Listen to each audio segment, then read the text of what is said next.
بہت سے ملکوں میں کئی علاقے ترقی کا شو روم کہلاتے ہیں اور کئی علاقے پسماندگی کا اشتہار بنا کے رکھے جاتے ہیں، جیسے نیو یارک کا دل مینہٹن اور پھر اسی نیو یارک کا زخم برانکس، اور کم و بیش اسی انداز میں باقی امریکی شہر، جیسے لندن کا حسین محلہ میفیر اور پھر اسی لندن کا مدقوق اندرون ایسٹ اینڈ، جیسے 21ویں صدی کا چین ساحلی اور جنوبی اور مشرقی شہروں کے شوکیس میں بند، اور پھر 19ویں صدی کے تصویری فریم میں ٹنگے ہوئے مغربی اور وسطی صوبے، جیسے بھارت کا چمکیلا گجرات اور پھر اسی بھارت کا خزاں رسیدہ بہار وغیرہ۔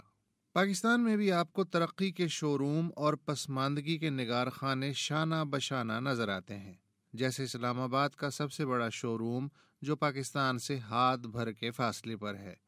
دوسرا بڑا شوکیس لاہور ہے، جس کے آس پاس پنجاب بھی پڑا ہوا ہے، اور اسی پنجاب کے ایک کونے پر راول پنڈی جیسا منہ چڑا لاڈلا اور دوسرے کھدرے پر راجن پور اور ہم نواؤں سمیت دور پرے کے غریب رشتہ دار بھی حالت برداشت میں ہیں۔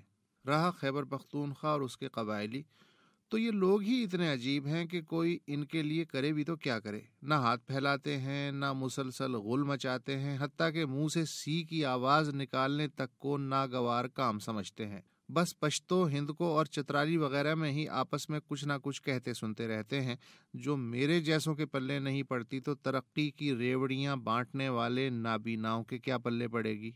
سندھ میں کہنے کو تو کراچی ترقی کا اور اندرون سندھ تنزلی کا استعارہ بتایا جاتا ہے، لیکن اسی کراچی عرف منی پاکستان میں بہت سے چھوٹے چھوٹے پسماندہ پاکستان بھی پائے جاتے ہیں، اور اندرون سندھ کی پسماندگی کے ٹھانٹے مارتے سمندر کے درمیان بہت سے ایسے الف لیلائی اوطاق بھی پائے جاتے ہیں کہ ملکہ برطانیہ بھی بکنگم پیلس ان اوطاقوں سے بدلنے کو تیار ہو جائیں۔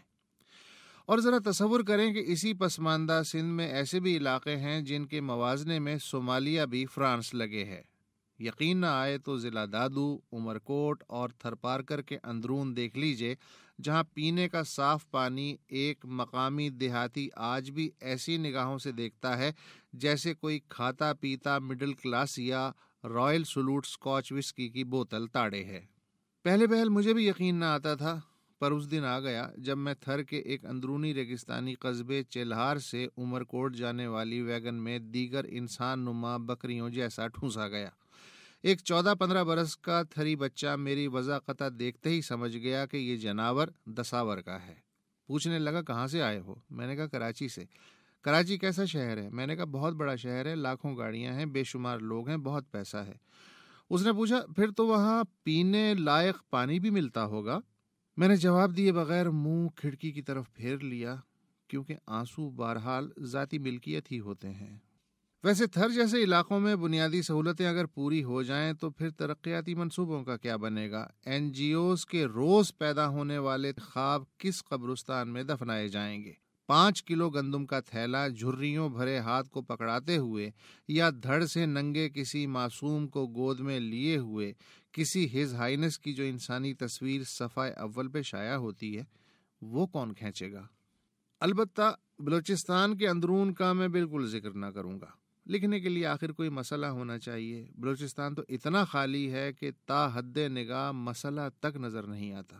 ویسے بھی ان علاقوں کے بارے میں کیا لکھنا جن کے موازنے میں تھرپارکر بھی ہانگ کانگ محسوس ہو۔